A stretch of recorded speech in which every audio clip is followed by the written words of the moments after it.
안녕하세요. 김태현 목사입니다. 뚜벅뚜벅 메시지 요한일서 묵상 6번째, 사랑하게 되어야 진짜입니다. 사랑하게 되어야 진짜입니다. 요한일서 4장 1절에서 12절 말씀 가지고 함께 뚜벅뚜벅 걸어가겠습니다.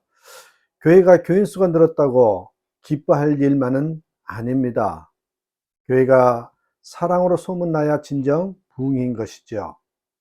우리도 사랑으로 소문나야 합니다. 그렇지 않으면 아직 진짜 예수 믿는다고 장담할 수 없는 것입니다. 요한 사도는 7절에서 사랑하는 여러분 서로 사랑합시다 라고 권합니다. 좋은 말씀입니다. 누구나 이 말씀을 좋아할 것입니다. 그런데 8절에서 약간 주춤하게 됩니다. 8절, 사랑하지 않는 사람은 하나님을 알지 못합니다. 하나님은 사랑이시기 때문입니다. 사랑하지 않으면 하나님을 알지 못한다는 말씀은 사랑하자는 말과 분명 다른 느낌입니다. 12절 말씀에 이렇게 말씀하고 있는데 좀 숨이 막히는 느낌이 들어요. 12절, 우리가 서로 사랑하면 하나님이 우리 가운데 계시고 또 하나님의 사랑이 우리 가운데서 완성된 것입니다. 하나님의 사랑이 우리 가운데서 완성된다. 이 말은 우리가 하나님처럼 사랑해야 한다는 말입니다. 하나님의 사랑이 우리 가운데서 완성되려면 하나님의 사랑을 받는 우리가 하나님처럼 다른 사람을 사랑하여야 합니다. 이것이 하나님께서 원하는 것이고 우리에게 사랑을 주시는 이유입니다. 그래서 여러분, 사랑하게 되어야 진짜다. 이게 요한서신의 핵심이지요. 우리가 어떻게 하나님처럼 사랑할 수 있다는 말입니까? 사도 요한이 말하는 것은 우리에게 하나님처럼 사랑해야 한다는 것이 아니라 예수님을 믿으면 우리 모두가 하나님처럼 사랑하게 된다. 이 말씀입니다. 사랑은 사랑하라고 명령해서 되는 것이 또 아니고 사랑해야지 결심해서 되는 것도 아닙니다. 사랑하게 되어야 진짜입니다.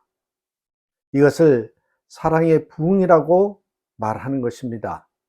우리는 도저히 하나님처럼 사랑할 수 없기에 주님이 임하셔서 사랑하게 해 주시는 것입니다. 1907년 평양에 성령의 역사가 일어났을 때 사랑의 부흥이 함께 일어났습니다. 두 집 살림을 하던 남편이 회개하고 본부인과 합했지요. 선교사들이 이런 일이 이혼이 급증하던 미국에서 일어난다면 하고 부러워했을 정도라고 합니다. 참 성실하다고 믿었던 하인들이 숨겨놓았던 죄를 회개하였고 그 주인과 가족들은 그를 용서하였습니다. 한 부인은 자신의 음행을 회개하기도 했습니다. 이 사회를 보던 선교사가 크게 걱정하죠. 남편이 그 자리에 있었기 때문에. 그러나 그 남편이 울면서 그 아내에게 다가가 무릎 꿇고 기도하더니 그 아내를 용서해 주었습니다. 시어머니가 며느리에게 매장하게 대한 것을 회개하고 며느리가 시어머니를 미워하고 원망했던 것을 고백하면서 통곡을 했습니다. 이런 일이 일어나자 교회가 초만을 이루기 시작했습니다. 조롱하러 구경 왔던 사람들이 두려움을 느끼고 회개하였습니다. 여러분, 1900년대 초 중국과 한국의 선교사로 일했던 요나다 고우포스 선교사에 의해서 전해진 당시 일화들입니다. 우리에게도 성령의 역사가 임하여 방언도 하고 예언도 하고 신유한 능력의 역사가 일어날 때 잘 분별해야 됩니다. 그가 사랑의 사람, 은혜의 사람이 되었는가? 그게 굉장히 중요한 기준입니다. 16절, 사랑 안에 있는 사람은 하나님 안에 있고 하나님도 그 사람 안에 계십니다. 능력받았다고 교만하고 비판하고 욕심을 부리고 분열을 일삼는다면 잘못된 영에 사로잡힌 것입니다. 사랑하게 되어야 진짜입니다. 진정한 사랑 그러면 어디서 옵니까?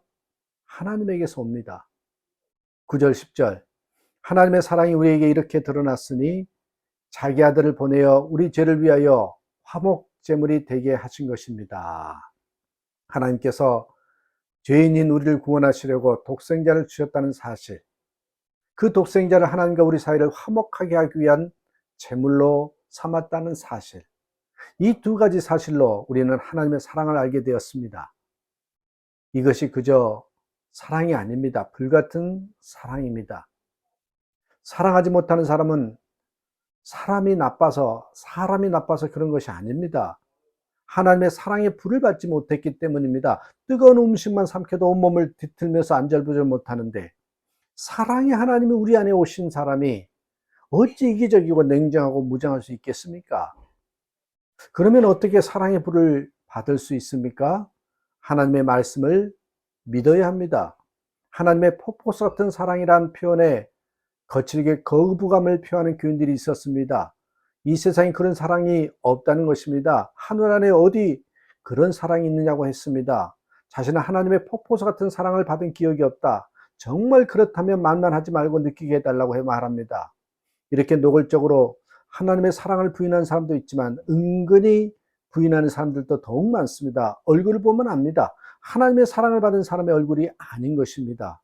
어째서 그렇게 하나님은 사랑이다, 하나님은 사랑이시다 하면서 십자가의 복음을 듣고도 하나님의 사랑의 불을 경험하지 못하는 것입니까?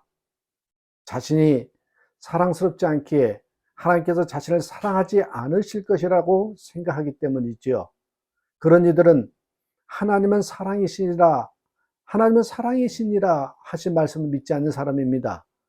이 말씀은 우리가 사랑받을 만한 사람이기에 하나님께서 사랑하시는 것이 아니라 하나님 자신이 사랑이시기 때문에 우리를 영원히 무조건적으로 사랑하신다는 것입니다.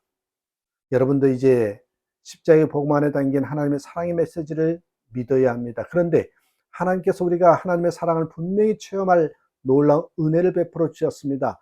사랑이신 하나님 자신이 우리 안에 오신 것입니다. 그러니 우리가 어찌 하나님의 사랑을 믿지 않을 수 있겠습니까? 12절, 지금까지 하나님을 본 사람은 없습니다. 그러나 우리가 서로 사랑하면 하나님이 우리 안에 계시고 또 하나님의 사랑이 우리 가운데서 완성된 것입니다.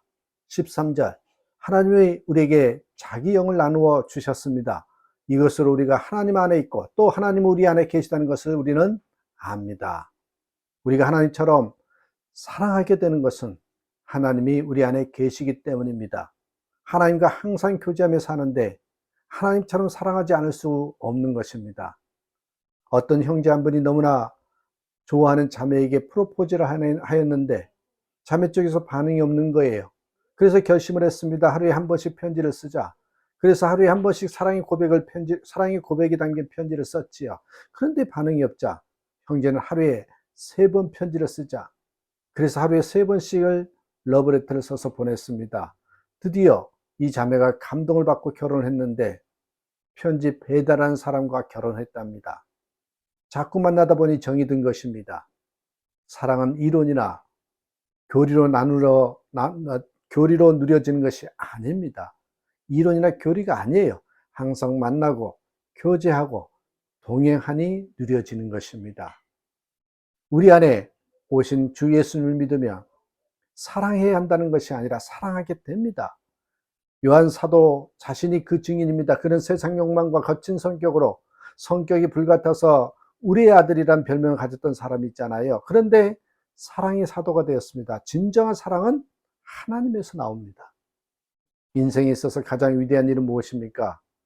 하나님 사랑의 통로가 되는 것입니다. 하나님은 사랑의 사람을 주목하십니다. 사랑의 부흥을 그래서 우리는 구하면서 살아야 됩니다. 그리고 말씀대로 한번 순종할 때 그 사랑이 일어나는 것이죠. 그러한 삶을 살아가는 저와 여러분 되시기를 주님의 이름으로 축복합니다. 감사합니다.